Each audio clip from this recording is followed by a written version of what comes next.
So here we have the Ford Ranger on a 21 plate. We're going to hop in and run through some controls in this car first of all. Okay, now that we're inside the car, we're going to start with the dials. Firstly, in the middle, you can see we have the speedometer. Beneath that, it will show you what gear the car is in. It's an automatic, so we're in park at the moment.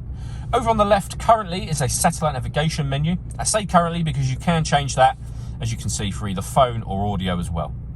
Over on the right-hand side, we've got the total miles for the car, which are 9,461.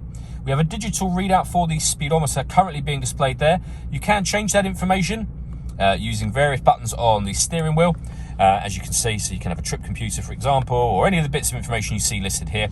To the left of that, we then have the fuel gauge. If we back out to the steering wheel, the buttons here will have changed this information on the left, and then similarly, these ones change that information just there. We have stereo and phone controls, and then cruise control and speed limiter just here. In the center, you'll find the stereo itself, so you can access your music here. We have AM, FM and DAB radio, Bluetooth audio, so you can stream your music wirelessly, as well as making and receiving phone calls, of course. This car's also got two separate USB inputs, so you can plug devices into those and listen to music that way as well. If we go all the way back to the home screen, you will see that this is where you pair your phone. So hit add phone. Search for your vehicle on your device and select it once it is found. And just follow the instructions on screen from there. And you will have seen, I'm sure, the satellite navigation. There's a full video showing how this sat-nav system works. You can find that on our website and on our YouTube channel as well. Working our way down, we have the main volume for the stereo, the CD player just there. We then have dual zone climate control, so you can adjust the driver and passenger temperature. So passenger, driver, fan speed. This button will turn your air conditioning off in this case, or back on again. Or you can put the whole system into auto, and it will do all of the work for you to maintain the temperatures that you've asked for.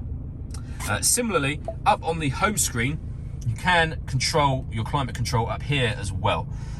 Whichever way you want to do it, ultimately the result will be the same. With a heated rear screen and a heated front screen, heated driver seat with 3 different heat settings, and the same for the passenger. 2 12-volt charging sockets and the 2 USB inputs I mentioned. We then have the gear lever for the fully automatic gearbox. The plus and minus button will enable you to change gear manually with the automatic gearbox, should you wish to do that.